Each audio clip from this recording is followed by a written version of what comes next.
안녕하세요. 크립토TV입니다.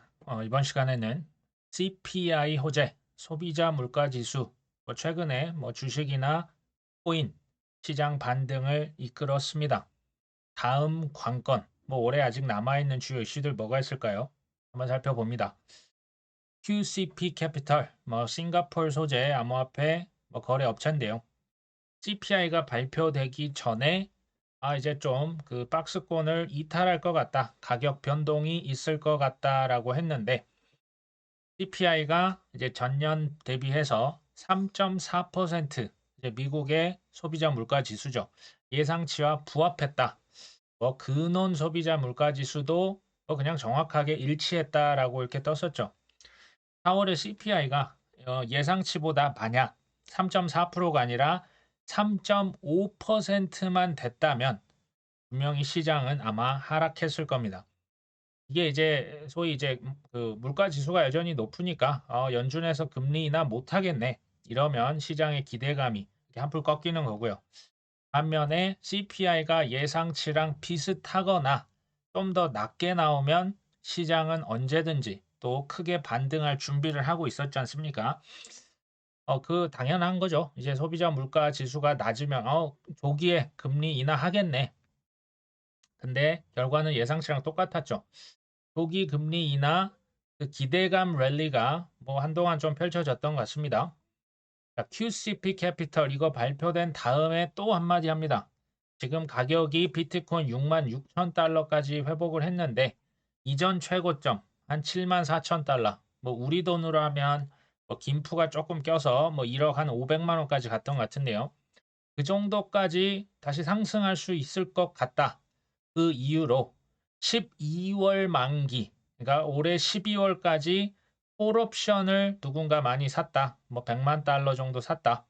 그 다음에 대형 자산 운용사들, 비트코인을 담고 있는 큰 손들의 이름이 하나씩 밝혀지고 있죠.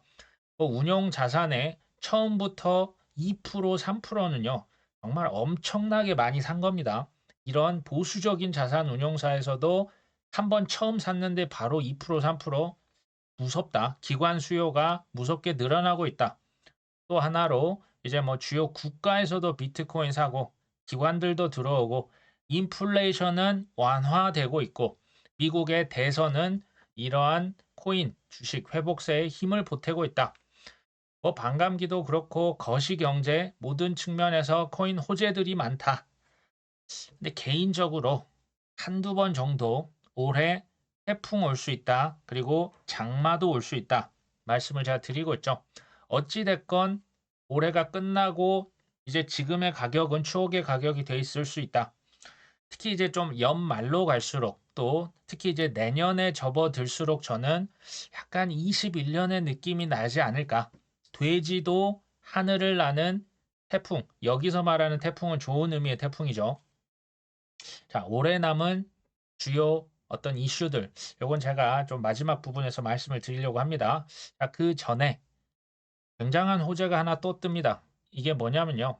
그 파이낸셜 타임스에서 CME 여기가 이제 세계 최대 선물 거래소입니다.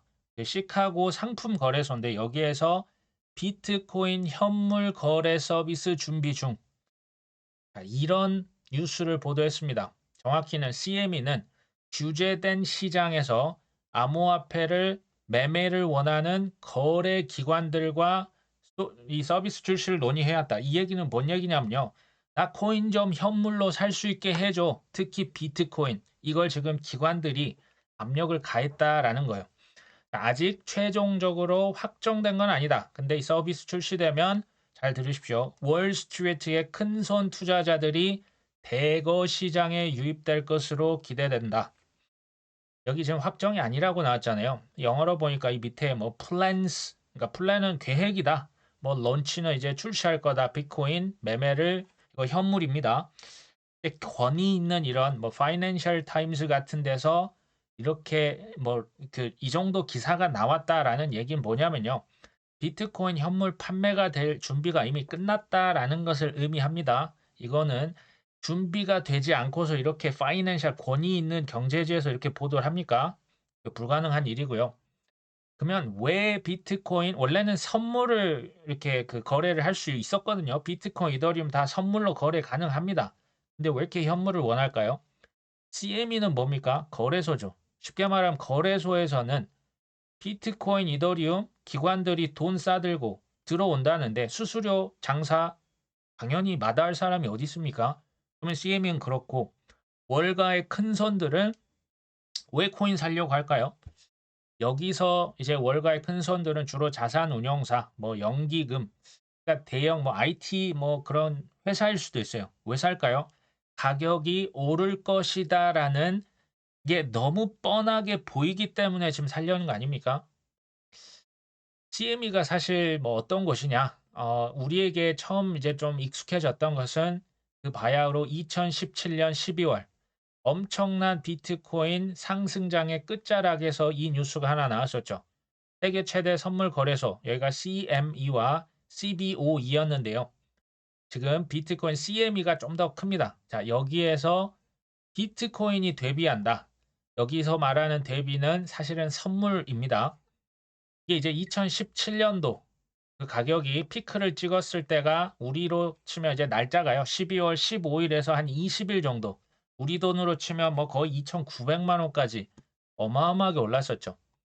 이때 이제 언론에서 흘렸던 멘트가 뭡니까? 일반인들은 가라. 그러니까 그뭐 힘없는 뭐 일반 투자자 가고 이게 진짜 기관들이 몰려온다. 근데 알고 봤더니 기관이 맞긴 한데요. 우리가 지금 사는 이런 비트코인 현물이 아니라 뭐였습니까? 비트코인 선물 거래. 그러니까 오르냐 떨어지냐의 베팅에서 거기에서 돈을 버는 그러니까 퓨처스. 이때요. 일반인들은 선물이 뭔지를 몰랐습니다. 선물이 뭐 주는 선물 진짜 프레젠트 생각하시는 분들이 있었어요. 그만큼 무지했는데 기관들은 이것을 이용한 거죠. 예를 들면 1년 만기에 하락으로 선물을 이렇게 사놓으면 떨어지는 거에 베팅을 하면요. 개미들은 1년 동안 마이너스 비트코인이 85% 떨어졌죠. 기관들은 85% 수익이 됐습니다. 실제로 일어났던 일입니다. 이걸 그래서 다시 한번 보시죠. CME에서 비트코인 이번에는 선물이 아니라 뭘 준비한다? 현물로 살 수 있게 해달라. 이 지금 선물 옵션 시장, 특히 CME 같은 곳은 기관들의 합법적인 놀이터입니다. 합법적인 거래소죠. 근데 이것을 악용할 수도 있어요. 악용을 이제 2022년 테라루나, 뭐 이제 뭐 그 블랙락과 스타델이 그 스테이블 코인 저세상으로 보내버렸을 때 1조 원, 뭐 제미니에서 빌려서 공매도로 날려버렸다 카더라. 아직 의혹으로 남아 있지만 뭐 본인들이 부인하기 때문에 글쎄요, 뭐 이렇게 그 돈이 있으면 이런 것도 다 의혹으로 하고 뭐 아무도 수사 안 합니다. 뭐 어찌됐건 비트코인 현물 ETF가 엄청난 게임 체인저였다면 저는 이 CME에서 비트코인 현물로 이더리움도 그러면 당연히 현물로 되거든요. 이거는 빅 이벤트가 될 수 있다라는 말씀을 드립니다. 이제 대형 기관들이요. 우리는 뭐 업비트에서 사면 되는데 대형 기관들이 얘네들은 합법적으로 사셔야 되고 또 대표적으로 살 수 있는 게 사실은 몇 개가 안 됩니다. 그 첫 번째가 가장 좋은 게 뭐다? 현물 ETF죠. 두 번째는 OTC 거래입니다. 소위 장외 거래. 물량이 많기 때문에 거래소에서 안 되기 때문에요. 세 번째 또 다른 길이 열리는데 이게 뭐다? 지금 CME 현물 거래를 할 수 있게 과거에는 불가능했었죠. CME에서 여기 이제 비트코인, 이더리움 현물 하는 것은 수요가 아주 크기 때문에 그렇습니다. 말씀을 계속 드렸죠. CME만 지금 비트코인 팝니까? 은행에서도 ETF 떼다가 팔고 증권사, 자산운용사도 현물 ETF, 뭐 블랙락, 피델리티 다 팔고 있죠. 나중에 보험사도 팔고요. 나중에 우리나라 신한은행, 우리은행 창구에 앉아있는 직원이 ETF 팔까요, 안 팔까요? 코인 나중에 팔 겁니다. 조만간 이게 뭐 언제 될까까지는 저도 모르겠지만 이거 다 저는 확정된 미래라 보이고요.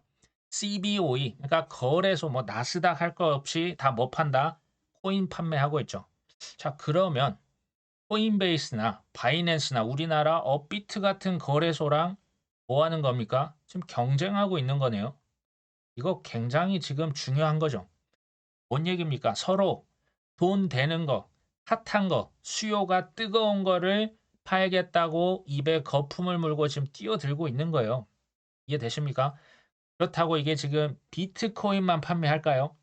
처음에는 무조건 비트입니다. 그 다음에 무조건 이더리움입니다. 그 다음에는 뭐 솔라나가 되냐, XRP가 되냐, 그건 저도 모릅니다. 근데 시가총액 위주로 가겠죠. 아무래도 시가총액이 높다는 것은 믿음이 더 많이 있다라는 얘기거든요. 자, 투자는 뭐다? 불확실성에 내 땀과 눈물을 던지는 것이죠. 주요 알트코인들, 제가 뭐 블랙락 자산 토크나 15차선 고속도로 뭐 이것저것 말씀을 드렸던 거 하락 시에 매매를 하면요. 결국에 큰 효자가 돼서 돌아올 겁니다. 자, 그렇다고 제가 뭐 매수를 추천하는 뭐 그런 건 아니고요. 본인께서 판단을 이건 하셔야 되는 부분이겠죠. 뭐 10x 리서치라고 하는 설립자가 있다고 합니다. 여기서 제가 말했던 부분을 정확하게 지적합니다.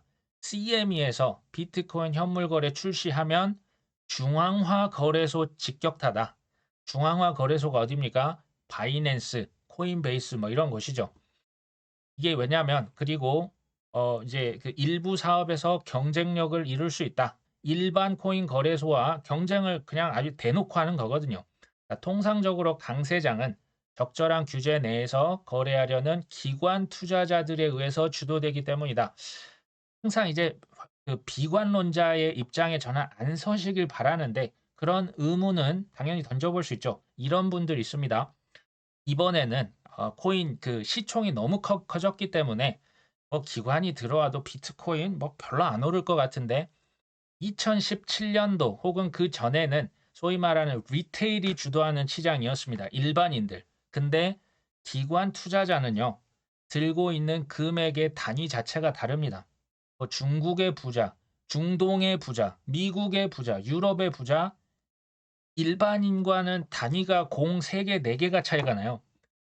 안 오를까요? 더 무서울 수 있다라는 말씀 드립니다. 자, 여기에서 미디어는 CME가 비트코인 현물 매매 서비스를 내놓으면 기존에 있었던 마이크로 선물 계약, 마이크로는 좀 소액으로 선물, 비트, 이더 지금 살 수 있거든요. 이걸 보완해서 시장 지배력을 강화시킬 수 있다. CME는 미결제 약정 분야에서 최고의 비트코인 선물 거래소이며 미규제 역외 현물 시장은 누가 주도한다? 바이낸스가 하고 있다. 바이낸스랑 CM이랑 지금 정말 치열하게 경쟁을 실은 작년부터 하고 있었습니다. 이게요, 정말 뭐 성역 없는 전쟁이라고 할까요? 너도 나도 거래소라는 거래소는 심지어 이제 금융기관이 아니어도 나 물건만 떼줘 내가 팔게. 그런데 앞으로 계속 나올 겁니다. 지금은 이제 저는 이걸 보면서 어떤 생각이 드냐면요. 뭐 지금 뭐 시즌이 종료다, 뭐 도망치자. 사실 그 믿음의 영역이기 때문에 뭐 탓할 생각은 없어요. 근데 그냥 저는 이분의 말이 생각나세요. 성공하는 사람은 믿기 때문에 안 보이지만 믿기 때문에 저 앞에 있다는 걸 뻔히 볼 수 있는 사람이 성공을 하고요. 일반 사람들 지금은 눈에 뻔히 보이는데 지금 믿는다? 비트코인 1억이 넘었잖아요. 지금 믿으면 이제 일반 사람이라는 생각 얘기고요. 실패하는 사람들은 뭐 한다? 보고도 믿질 않습니다. 뭐 이유는 저는 모르겠습니다. 이분 말씀이 저는 하여튼 생각이 나더라고요. 뭐 제가 뭐 가끔 말씀을 드렸던 렉트 캐피털 이제 비트코인이 여기 지금 짝대기를 쭉 그어 보니까 뭔가 머리가 하나 쑥 튀어나왔죠. 이거 하락 추세 돌파했네. 좀 시간은 이제 수주라고 표현을 했는데 몇 주 지나면 상승 궤도에 진입을 할 것 같은데 라고 전망을 하네요. 사실 뭐 언제 정확히 어떻게 오를 것이다. 그거는 뭐 아무도 모르는 얘기지만 하여튼 뭐 나름 상승세를 이어간다. 중국의 어떤 그 경제 전문 언론사 차이신에서 홍콩 소재 암호화폐 ETF 발행사 중에 대다수는 지금 홍콩에서 ETF 발행을 했는데 중국 규제 당국의 직접 지도를 받고 있다. 홍콩 따로 중국 따로다? 아닙니다. 중국 본토에서 허가를 했다. 그래서 홍콩 내 암호화폐 실험이란 표현을 쓰죠. 중국의 국가 전략에 부합한다. 이건 조금 좀 섬찟한 얘기예요. 홍콩의 코인 ETF 비트 이더를 허용했다라는 것은 중국에서 국가적으로 밀고 있다라는 얘기입니다. 근데 그 뒤에 정확한 내용이 나옵니다. 만약에 암호화폐 현물 ETF가 홍콩에서 순조롭게 운영이 되고 위험에 대한 통제가 가능하다는 게 입증된다면 이게 과연 이게 실험을 하고 있는 거죠. 이게 잘 통과되면 향후 중국 본토의 몇 명, 수억 명의 코인 투자자들에게 홍콩 암호화폐 ETF 투자가 허용될 가능성이 있다. 엄청난 얘기 아닙니까? 이것도요. 비관론자들은 뭐야 이거 홍콩 뭐 ETF 된다고 뭐 작년부터 떠들더니 별거 없구만 라고 하시는 것도 이제 본인의 선택입니다. 뭐 이거는 뭐 본인께서 선택을 하시지만 중국에서 이거 코인 실험 끝나면 이거 장난 아니겠는데 수억 명이 달려든다고? 중국의 부자들 돈 많거든요. 미리 사놔야겠다. 저는 우리 구독자분들이 후자 쪽으로 가시기를 뭐 이렇게 좀 바람이 있습니다. 자, 홍콩에서 5월 17일 디지털 위안화 시범사업 세부사항을 공개했다. 사실 이거 아십니까? 중국에서요. CBDC, 뭐 중국에서는 DCEP라고 하는데 어찌됐건 무려 2014년도부터 이거 연구했던 거 아십니까? 가장 앞서 있습니다. 근데 홍콩에서도 디지털 위안화 파일럿 프로그램 실험하고 있죠. 뭐 우리나라 한국은행도 하고 있습니다. 근데 여기에 계획 안에는 중국 본토와 홍콩 간의 디지털 위안화를 결제 실험을 하고 있다. 근데 여기에서 이제 눈으로 보이는 건 뭡니까? CBDC만 뭐 왔다 갔다 하는 것 같잖아요. 천만의 말씀입니다. CBDC 그거 어디다가 얹습니까? 퍼블릭 블록체인 위에 얹어야 됩니다. 그러면 코인, 토큰화 시킨 자산, 스테이블 코인 할 것 없이 홍콩과 나중에 이제 뭐 ETF는 당연하고요. 왔다 갔다 할 것이다. 더 쉽게 말씀드리면 우리가 투자하고 있는 코인들 중장기적으로 가격이 참 많이 오를 수 있다라는 얘기에 지금 이 기사 하나에 다 적혀 있다라고 저는 보이거든요. 이제 뭐 미국에서 그 SEC 13F 점점 이제 나 이제 실은 비트코인 들고 있습니다. 다 보고를 하겠죠. 비트코인 제일 많이 들고 있는 상위 10대 기관을 정리했는데 10개 기관만 합쳐보니까 비트코인 6조 원어치 들고 있었습니다. 6조입니다. 6조 원. 제가 이거요. 뭐 2014년 라떼 얘기 이거 죄송한데요. 14년도에는 정말요. 15년도 마찬가지 18년도 22년도 상상도 할 수 없었던 일이에요. 이거 정말 상상도 할 수 없었고요. 이제 어떤 사람은 왜 믿음이 있고 또 이제 성공을 뭐 한다고 하는데 진짜 성공이 뭘까? 제가 한번 스스로 생각을 해보면 이제 살면서 어떨 때는 뭐 운에 걸려서 성공을 하기도 하고요. 또 실패를 경험을 하기도 합니다. 심지어 여러 번 경험을 한 다음에 그 다음에 내 안에 있는 게 진짜 성공이고 진짜 믿음이 아닐까라는 생각을 해봅니다. 한번 상승장에 우르르 들어갔다가 한번 큰 하락 조정을 하고 왜 내가 실패했지? 그 과정을 몇 번 겪다가 칼을 갖고 결국 큰 성공을 거두는 경우가 많다. 20, 30대 좀 성공을 빨리 하면요. 이거 어르신들이 그 독이야. 독이 성공은 불운이야라고 얘기를 하는 경우가 있죠. 그 돈은 남의 돈이야. 제가 이제 예전에 읽었던 그 김승호 회장, 뭐 스노우폭스 회장인데요. 그 사장학 개론에 40대 쌓은 부는 평생 간다. 이 표현이 저한테는 굉장히 와닿았는데 제가 40대여서 그런 것 같습니다. 20대, 30대에는 조금 부족하죠. 조금 설익었죠. 교만하기 딱 좋은 나이 아닙니까? 과시하죠. 근데 40대는 조금 이제 인생에 대해서 경험이 있다 보니 이것을 잘 지켜가는 방법을 터득했다. 자, 이런 식으로 들리는데요. 어찌됐건 코인, 예전에 상상도 할 수 없었던 일 이미 눈앞에 이미 펼쳐져 있습니다. 자, 올해 남은 굵직한 코인 이슈 하려다 지금 뭐 많이 돌아왔는데요. 자, 첫 번째, 5월 23일 주목하실 필요 있습니다. 잘 아시다시피 이더리움 현물 ETF가 이때 승인이 됩니다. 정확히는 바네크라고 하는 회사의 최종 데드라인이 이때가 되겠죠. 물론 지금 그 현물 ETF 승인될 거라고 보는 사람 뭐 거의 없습니다. 저는 그래서 오히려 한 20% 정도 뭐 승인 확률 봅니다. 안 될 확률 80% 정도 개인적으로 생각을 하는데요. 바네크 등 그 바로 다음날 아크 인베스트 이더리움 ETF도 있거든요. 이런 것들 만약에 거절을 한다? 제 개인적으로는 지금 뭐 누가 이거 된다고 생각하는 사람 있습니까? 아무도 없어요. 그래서 오히려 가격에 미치는 영향 뭐 그렇게 크지 않을 거라 봅니다. 뭐 약한 조정 정도? 반면 20% 적은 확률이지만 만약에 ETF가 승인된다, 가격 정말 폭등할 수 있다라는 생각이 듭니다. 특히 메이저 알트코인들.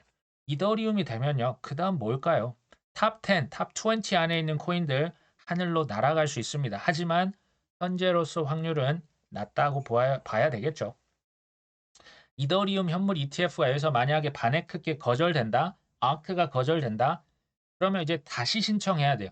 그 비트코인도 이걸 숱하게 겪었지 않습니까? 바로 신청하면 이더리움 다시 해서 또 최종 데드라인이 한 6개월 정도 소요가 됩니다. 대략 올해 연말이냐, 내년 초 정도 그럼 또 데드라인이 다시 돌아오겠죠.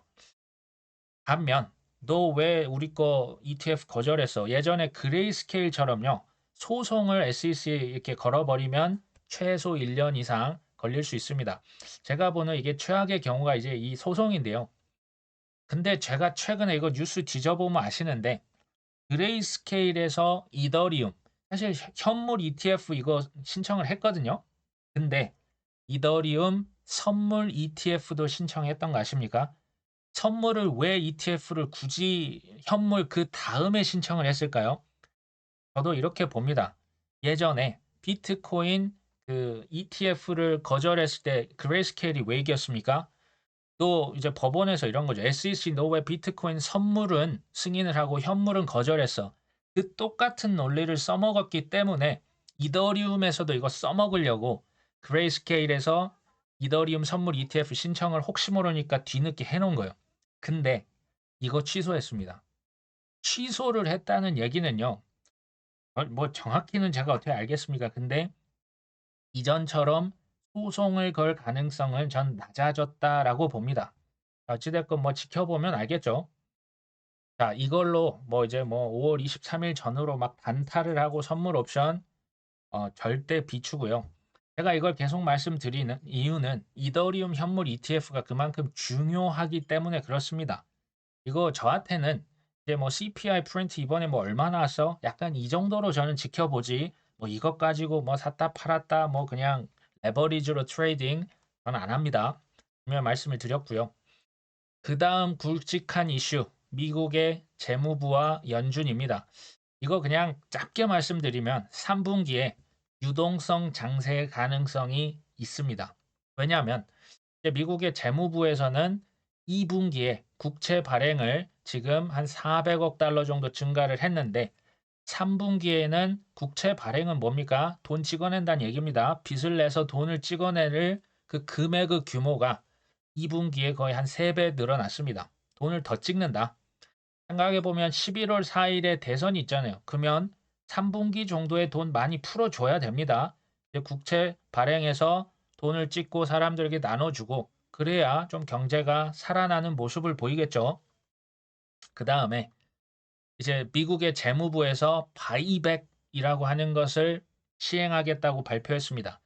바이백이 조금 어려울 수 있는데요. 여기서 뭐냐면 단기 국채 지금 이자율 높잖아요. 이거는 수요가 있습니다. 그러니까 단기 국채를 막 찍어서 팔고요. 이 돈으로 장기 국채를 매수합니다. 장기 국채는 은행 위기의 주범입니다. 장기 국채 이거 수요 지금 아무도 없어요. 그러니까 저 밑에 돌 빼가지고 위에다 얻는 격이긴 합니다. 어찌됐건 이 규모를 2분기에서 3분기 거의 2배 이상 늘릴 것이다. 그러니까 이제 장기 국채에 대한 수요가 없기 때문에 유동성이 돈이 점점 말라가고 있는데 이것을 조금 이렇게 해결하기 위한 꼼수라고 보시면 됩니다. 그러니까 3분기에 단기 국채 막 발행해서 판 돈으로 각종 채권들을 막 산다. 그리고 1.1조 달러를 이제 초과 지출하겠다라고 재무부에서 돈 푼다라고 하는 것을 동시에 발표를 했었고요. 자, 채권 매수 하지만 이렇게 바이백 한다고 하는 것은 임시 방편이고요. 언발의 오줌 누기다. 선거를 앞두고 어느 정부든 이런 거 합니다. 미국만 그런 건 아니고요. 자, 그럼에도 핵심은 뭐다? 돈을 풀면 주식 코인은 오를 것이다. 이게 핵심입니다.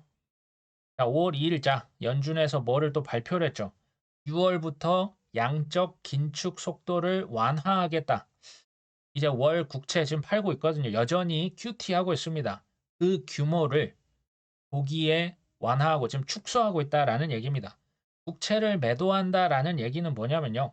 그러니까 국채를 팔고 시장에서 현금을 회수한다라는 얘기입니다. 그러니까 현금이 시장에 말라가는 거죠. 이게 긴축 정책을 지금도 펼치고 있는데 그 규모를 절반 이하로 지금 6월부터 줄인다라고 선언을 했죠.